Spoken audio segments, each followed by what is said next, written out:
दोस्तों आज 5 सवाल करेंगे मेंस एडिक इनिशिएटिव में। 5 क्वेश्चन जो कि इंडिया की नेबरहुड पॉलिसी से रिलेटेड है। नेपाल, बांग्लादेश, म्यांमार, अफगानिस्तान, मालदीव्स, तो 5 नेबर्स हैं। पांचों नेबर से रिलेटेड एक एक क्वेश्चन हम करेंगे। और आपको बता दूं आगे बढ़ने से पहले, यदि आप मेंस 2026 की तैयारी कर रहे हैं और your somebody wanting to prepare for 2027 but you want to get an exposure, you want to get a taste of how it is like preparing for mains, well you're at the right place.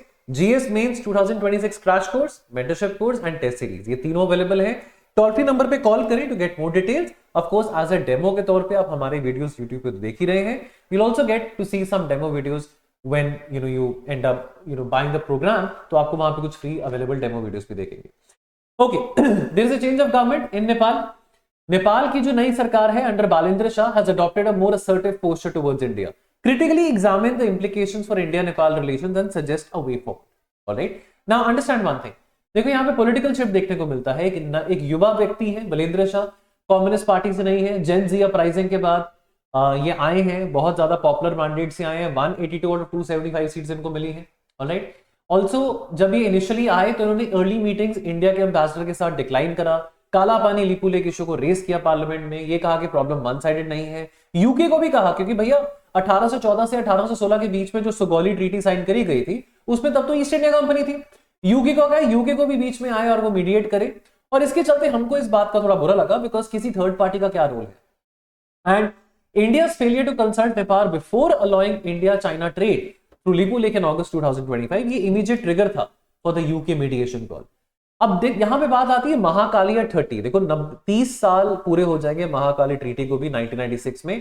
96 में ये treaty sign करी गई थी नेपाल की 2/3 parliamentary super majority से।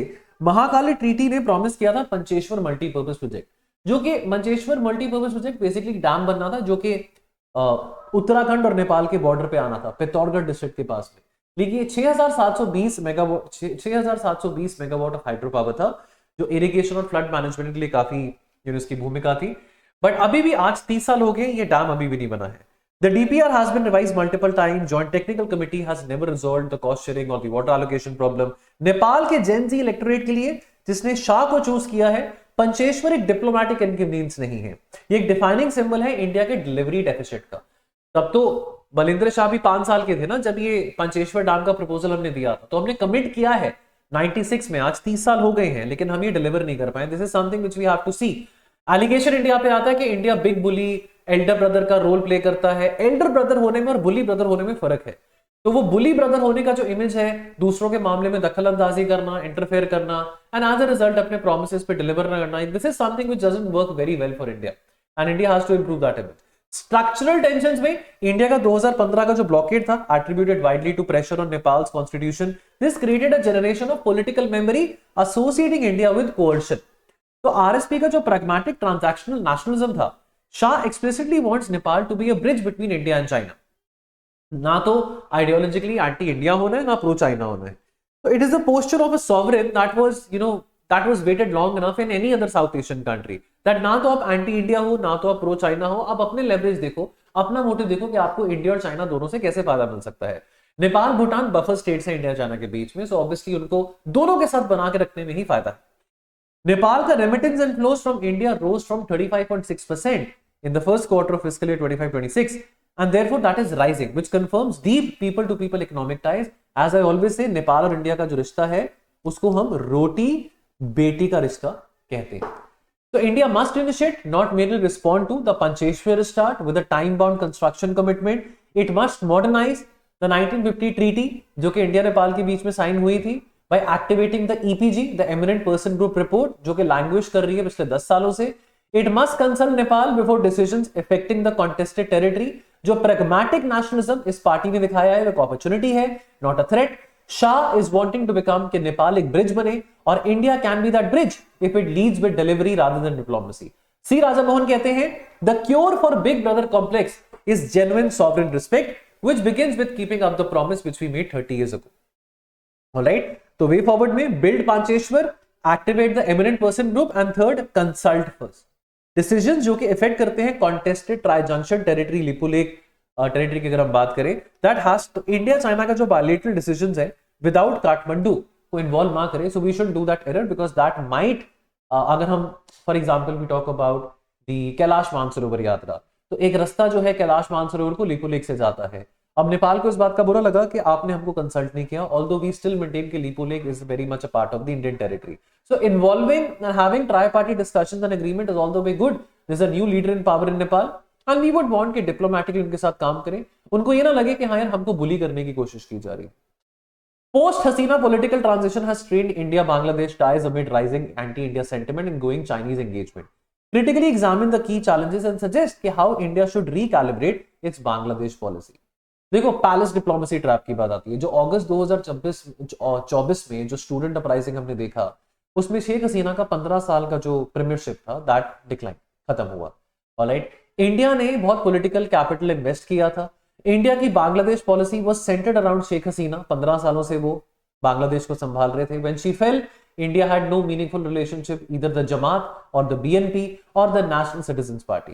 फरवरी 2026 में जो BNP की इलेक्शन विक्ट्री हुई है under Tarique Rahman, this was a diplomatic scramble, not a managed transition. तो इंडिया ने एक्सपीरियंस करा बांग्लादेश का डेमोक्रेटिक प्लुरैलिटी। ये हमको शॉक लगा because we had invested all our eggs in one basket. 3 critical challenges हैं। पहला, गंगा ट्रीटी एक्सपायर हो रही दिसंबर 2026 में। Alright, Mahakali treaty India Nepal, Ganga treaty India Bangladesh. ये 1996 के हाइड्रोलॉजिकल डेटा पे बनाई थी, जो कि फॉर्मूला अब आउटडेटेड हो चुका है। बांग्लादेश डिमांड करेगा climate adaptive flow sharing. There are 54 rivers जो कि इंडिया बांग्लादेश के बॉर्डर्स में आते हैं। मोदी जी ने पहले भी कहा है कि ये 54 रिवर्स के ऊपर बहुत निर्भर करता है, रिवर के फ्लो के ऊपर निर्भर करता है लाखों लोगों की रोजी रोटी का, यहां पे भी और बांग्लादेश में भी। Second, Teesta agreement. Teesta agreement एक लो हैंगिंग फ्रूट है जो कि 2011 से स्टक है, बिकॉज तब से लेके अभी तक, मतलब अब तो चलो वेस्ट बंगाल में बीजेपी आ चुका है, लेकिन ममता बनर्जी अपोज कर रहे थे इस अग्रीमेंट को, तीस्ता शेयरिंग अग्रीमेंट को। तीस्ता शेयरिंग अग्रीमेंट 1980 से फंसा हुआ है। अब देखना होगा कि अब जो बीजेपी की सरकार आई है क्या वो सक्सेसफुली मैन्यूवर कर पाएगी इस एग्रीमेंट को कि नहीं। Third, Hasina extradition question carries high cost either way. अब हम एक्सट्राडाइट करके हसीना को तो वापस नहीं भेजेंगे, but do we want to criminalize a long standing partner? Well, अभी हम तो मिडिल वे खेल रहे हैं, तो मिडिल पाथ खेल रहे हैं। She still hidden somewhere in India, we not revealing that, but कब तक हम कर पाएंगे वो बात आती है। Then Chinese infrastructure investment continued through every Bangladesh political cycle, and this is now structurally embedded. During the Yunus interim, Chinese economic engagement deepened while Indian influence contracted. Bangladesh का $14 बिलियन प्लस का जो बायलेटरल ट्रेड है India के साथ, that is structurally non optional, लेकिन तारिक रहमान ने India के partnership को ये डिस्क्राइब करा है कि इट इज अनअवॉइडेबल। हम इंडिया के साथ जो अपनी दोस्ती है, पार्टनरशिप है, ज्यादा टाइम के लिए इग्नोर नहीं कर सकते हैं। ये जो ट्रांजैक्शनल फ्रेमिंग है, this requires India to compete on delivery, not on goodwill. India's India out sentiment persisted partly because public association of India with 15 years of Awami repression, and China simply kept building. Alright, so way forward में India has to treat this Ganga treaty renegotiation, ये उसकी diplomacy का test है। India एक responsible upstream power है, तो India would want कि वो गंगा ट्रीटी को रीनेगोशिएट करे, जो कि एक विन विन सिचुएशन में इंडिया बांग्लादेश दोनों के लिए है। Offering climate adaptive flow formulas and also joint monitoring rather than defending the 1996 baselines. Teesta agreement must also be resolved at the national level. 15 years of federal paralysis is long enough. India must build institutional relationships with the BNP's leadership, recognizing कि बांग्लादेश की जो democratic plurality है, that is long-term strategic reality. It has to offer a competitive development partnership in digital connectivity, pharma and infrastructure. Bangladesh का जो lesson है और नेपाल का जो लेसन है बहुत आइडेंटिकल है। पैलेस डिप्लोमेसी क्या करती है? कैटास्ट्रोफिक एक्सपोजर क्रिएट करती है। जब political winds change, nobody thought कि जेनजी अपराइजिंग नेपाल में होगा जिसके कारण एक युवा नेता बनेगा, बिकॉज इतने सालों से नेपाल का संविधान नहीं बना। कम्युनिस्ट पार्टी के जो लीडर्स थे, जो माओइस्ट पार्टीज के लीडर्स थे, वो ही आपस में लड़ रहे थे। कभी प्रचंड बन रहे हैं, कभी केपी ओली बन रहे हैं, कभी कोई बन रहा है। अब एकदम से चेंज आया, तो हम ना अपने सारे एग्स एक बास्केट में इन्वेस्ट नहीं कर सकते। ये सोच के चलो कि भाई श्रीलंका में राजापक्सा ब्रदर्स रहेंगे, या पाकिस्तान में शरीफ रहेंगे, अफगानिस्तान में एक सिविलियन गवर्नमेंट रहेगी, हर जगह बदलाव हो रहा है।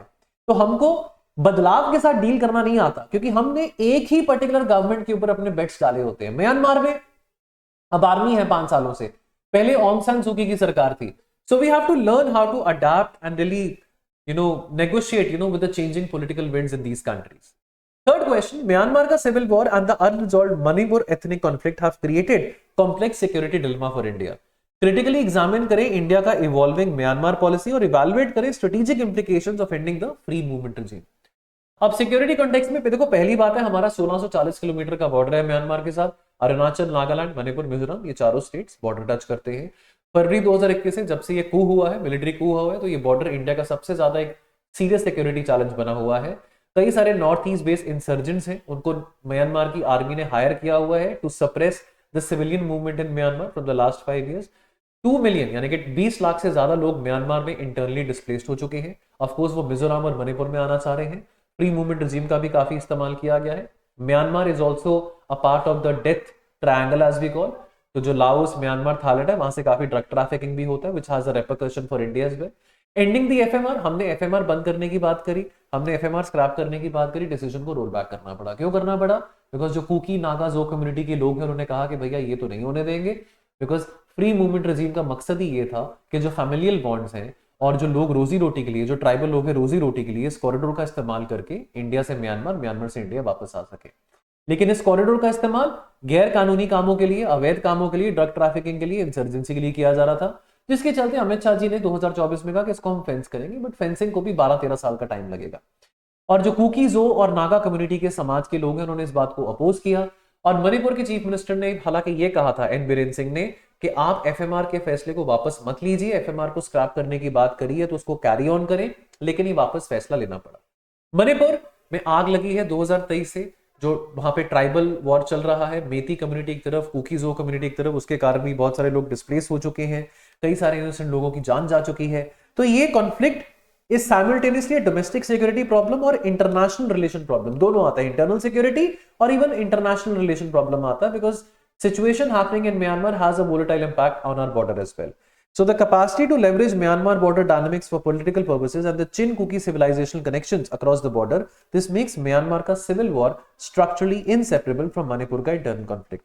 Border fencing alone cannot resolve an ethnic conflict whose causes are political and whose networks are transactional. So India cannot afford full engagement with the junta or full disengagement from the Myanmar. Correct approach क्या है? Dual track. Maintaining functional working relation, जो भी authority अभी Myanmar में है, ताकि हम अपने नेशनल इंटरेस्ट को सेफगार्ड कर सकें। कलादान मल्टी मोडल प्रोजेक्ट को, India Myanmar Thailand trilateral project को, ये इन्वेस्टमेंट्स को हम सेफगार्ड कर सकें और चाइना की स्ट्रेटेजिक डोमिनेंस को रोक सके।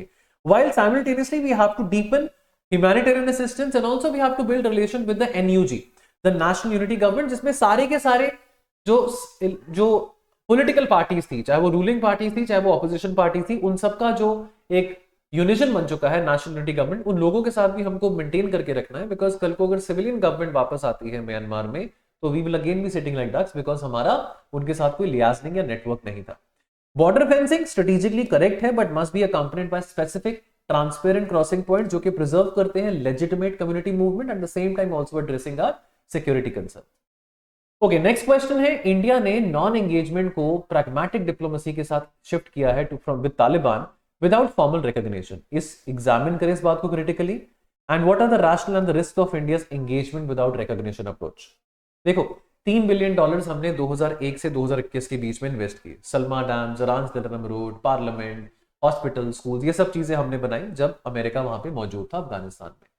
जब तालिबान आया काबुल में अगस्त 2021 में, हमको एक बहुत डिलेमा हुआ।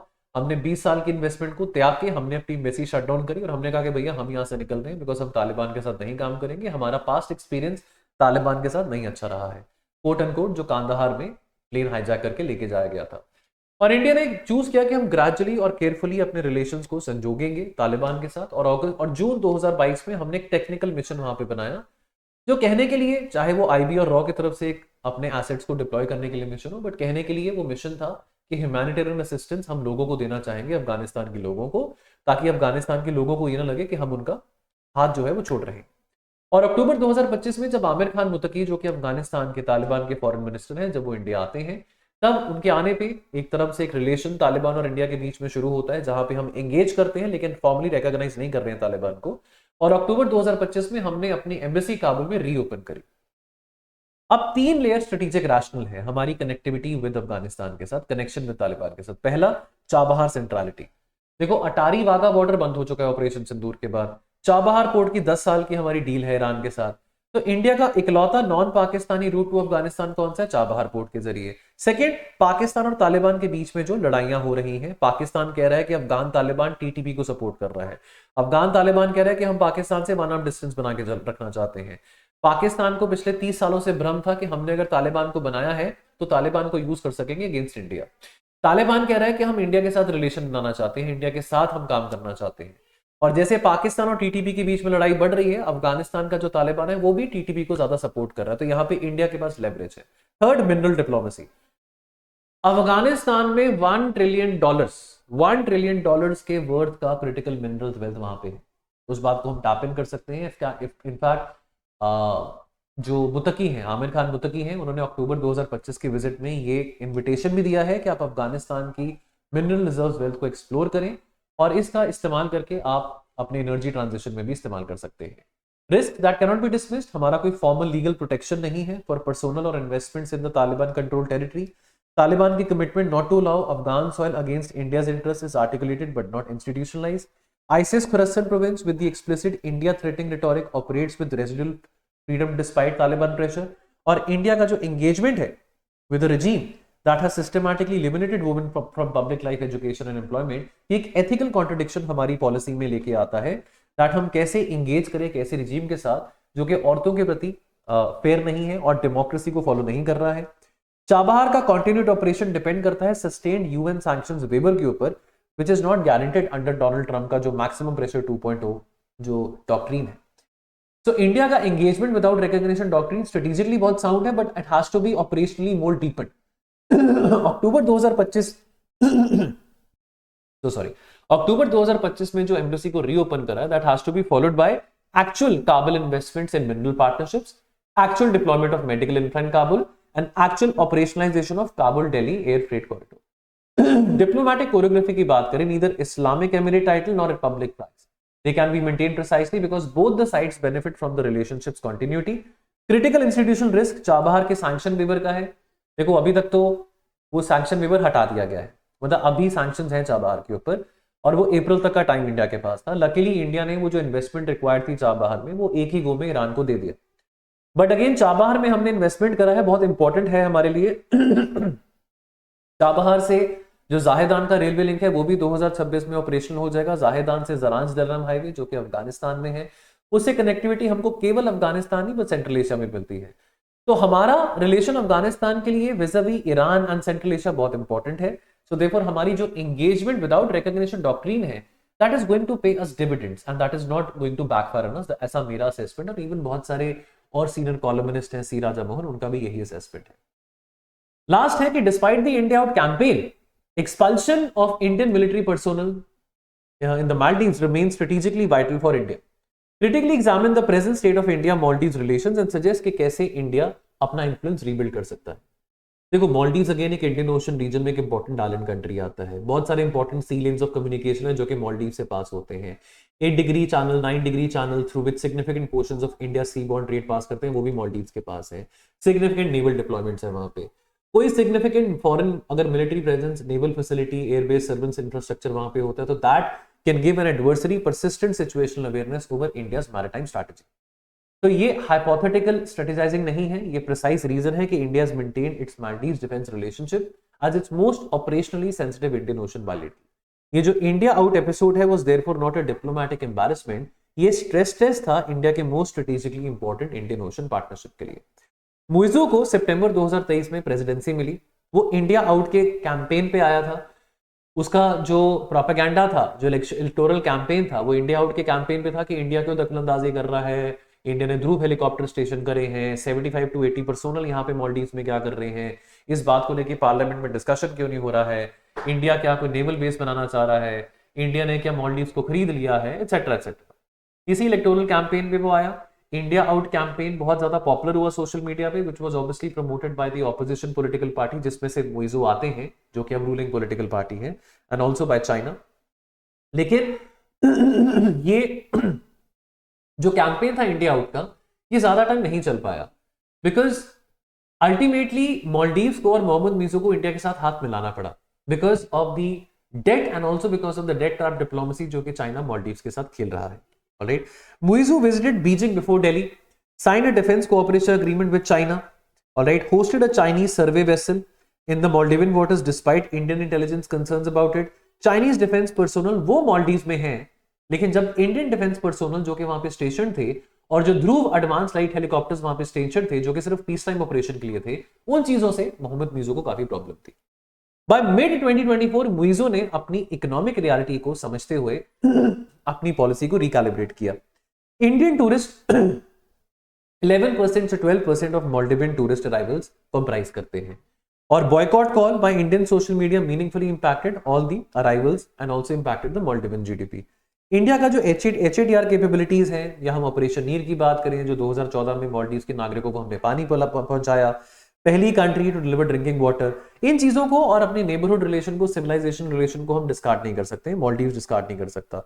हमने मैच्योरिटी दिखाई by absorbing whatever early provocations were there without rupturing the relationship, but the reset has not restored the pre-2023 structural position. India out is now a legitimate electoral position in the Maldivian discourse in a way it was not before in 2023. Now अब India out से India in का जो shift आ रहा है वो मालदीव्स में देखने को मिल रहा है। तो यहाँ पे तीन साइमल्टेनियसली, यहाँ पे तीन चीजों की रिक्वायरमेंट है स्ट्रेटेजिकली। पहला, सिक्योरिटी फ्रंट पे India must build an institution rather than a personal dependent defence relationship, जहां पे हम इन्वेस्ट कर सके मालदीव्स की पुलिस में, मालदीव्स की कोस्ट गार्ड की कैपेसिटी में, सर्विलेंस इंफ्रास्ट्रक्चर में। दूसरा, इकोनॉमिक के फ्रंट पे deepening the UPI integration, Indian health care access, medical tourism के पर्पज से काफी लोग मालदीव्स आते हैं, मालदीव से केरला जाते हैं। Educational partnership, medical tourism, dependencies और बढ़ानी पड़ेगी ताकि मालदीव्स हम पे और डिपेंडेंट हो। और डिप्लोमेसी के फ्रंट पे India has to engage across the Maldivian political spectrum, not align with any single party. ये putting all your eggs in one basket वाली गलती हमें नहीं करनी है। हैप्पीमैन जेकब कहते हैं कि इंडिया की neighbourhood policy needs to be structurally embedded, not personality dependent. Maldives में that means building a relationship the ocean geography demands regardless of who Maldives elects। तो ये कुछ बातें हैं, इनका ध्यान रखना है। बाकी दोस्तों हमारे जो कोर्सेज हैं, प्रोग्राम्स हैं, GS mains crash course, GS mains mentorship course, GS mains test series, ये चल रहे हैं। इनको एनरोल करने के लिए, जानकारी लेने के लिए टोल फ्री नंबर पे कॉल करें। सबसे अच्छी बात कि आपको हमारे क्रैश कोर्स में कंटेंट के अलावा 1 पेजर नोट्स मिलेंगे। ज्यादा लंबे चौड़े क्रैश कोर्स के लेक्चर्स नहीं होते। मैंने आईआर का क्रैश कोर्स खत्म करा है, all it took was approximately 4 hours. 4 hours में लगभग मैंने 70 to 75 टॉपिक्स डिस्कस करे हैं, जो कि मोर देन सफिशिएंट है आपके मेंस की प्रिपरेशन के लिए, बिकॉज आईआर के 4 ही सवाल रहते हैं। उसी तरह से हर एक टीचर ने अपना एफर्ट डाला है और इंपॉर्टेंट टॉपिक्स डिस्कस करे हैं। सो बाकी मिलते हैं दोस्तों, please take care of yourself. And Sunday को यानी कि कल सुबह 10 बजे हमारा एथिक्स का पीवाईक्यू सेशन भी होगा, उसमें प्लीज आए, ज्वाइन करें। सी यू देयर, थैंक यू।